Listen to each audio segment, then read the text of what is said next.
Hello বন্ধুরা, কেমন আছো তোমরা সবাই? আজকে তোমাদের জন্য নিয়ে এসেছি নতুন একটি ভিডিও। যারা এখনও আমাদের ইউটিউব চ্যানেলটাকে সাবস্ক্রাইব করেননি, অতি দ্রুত চ্যানেলটি সাবস্ক্রাইব করে দিন এবং বেল বাটনটি ক্লিক করে দিন এবং আমাদের ফেসবুক পেজটি ফলো করে দিন। আজকে আপনাদেরকে শেখাবো হোয়াটসঅ্যাপের 4টি ইন্টারেস্টিং ট্রিক্স। তো চলুন শুরু করা যাক।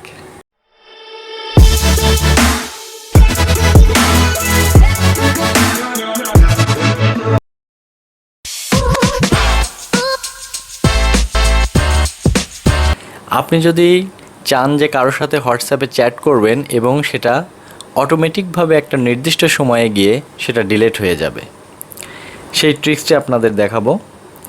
এর জন্যই ফার্স্ট টাইমে আমরা হোয়াটসঅ্যাপে চলে যাব এবং যার এসএমএসগুলো আপনি অটোভাবে ডিলিট করতে চান তার আইডিতে ঢুকে যাব। এই আইডিতে ঢুকলাম। আইডিতে ঢুকেই তার উপরে নামের উপরে ক্লিক করব। ক্লিক করার পরেই দেখেন এখানে একটা অপশন আছে ডিসঅ্যাপিয়ারিং মেসেজ। ডিসঅ্যাপিয়ারিং মেসেজ আমি ক্লিক দিলাম। এখানে দেখেন 24 আওয়ার, 7 ডেজ এবং 90 ডেজ তিনটা অপশন আছে। আপনি যদি চান যে তার সাথে এসএমএস করবেন এবং 24 ঘন্টা পর সেটা অটোভাবে ডিলিট হয়ে যাবে, সেটা 24 আওয়ার এখানে সিলেক্ট করতে হবে। চাইলে 7 দিন বা 90 দিনও আপনি সিলেক্ট করতে পারেন। তো আমি 24 আওয়ার এটা সিলেক্ট করে দিলাম, দিয়ে আমি ব্যাকে যাই। তো এখন যদি আমি এর সাথে আমি চ্যাট করি, যে কোনো আমি চ্যাট যদি আমি তার এসএমএস করি, হ্যালো দেশি, এই হ্যালো এসএমএসটা আমার 24 আওয়ার পর অটোভাবে এটা ডিলিট হয়ে যাবে। খুব একটা ইন্টারেস্টিং ট্রিক্স।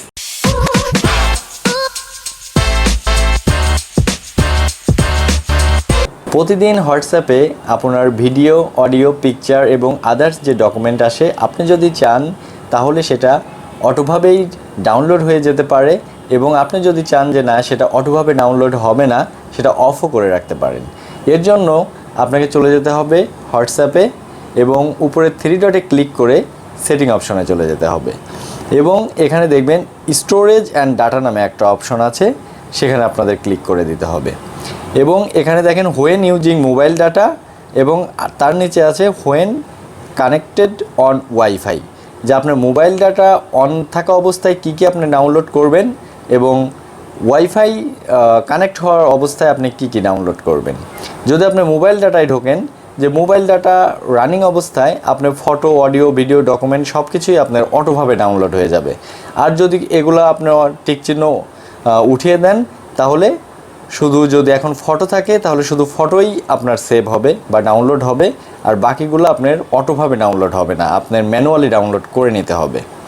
তো যদি আমার ফটো প্রয়োজন হয় আমি ফটো ক্লিক করে রাখলাম। আর ওয়াইফাই অপশনে ঢুকলে দেখা যাবে photo, audio, video, document all tick যদি দিয়ে রাখেন তাহলে ওয়াইফাই কানেক্ট পেলে অটোভাবে সবগুলো আপনার ডাউনলোড হয়ে যাবে। তো আমি সবগুলা ওকে করে দিলাম।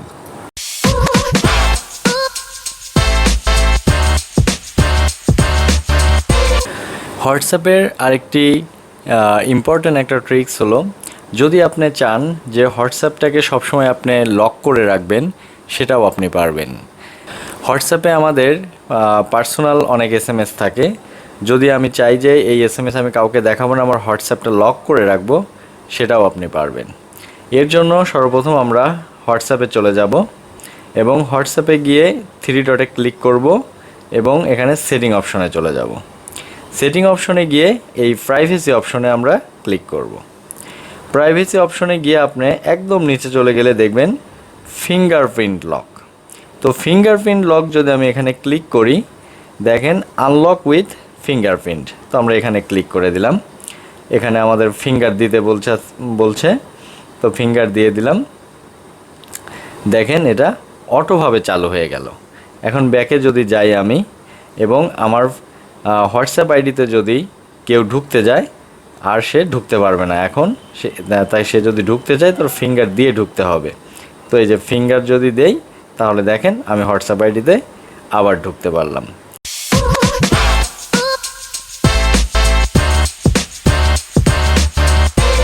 হোয়াটসঅ্যাপের আরেকটি ইন্টারেস্টিং ট্রিক্স হলো, অনেক সময় অনেকেই দেখা যায় যে আমাদের হোয়াটসঅ্যাপে এসএমএস করে, বাট আমরা যদি চাই সেটা সিন না করেই আমরা একটা ট্রিক্সের মাধ্যমে সেই এসএমএসটা দেখতে পারবো।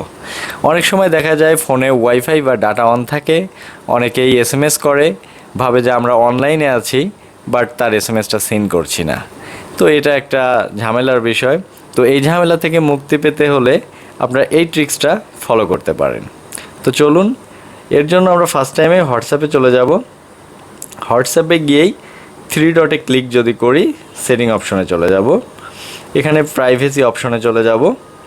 এখানে দেখেন লাস্ট সিন অ্যান্ড অনলাইন, এই অপশনটাতে আমরা ক্লিক করব।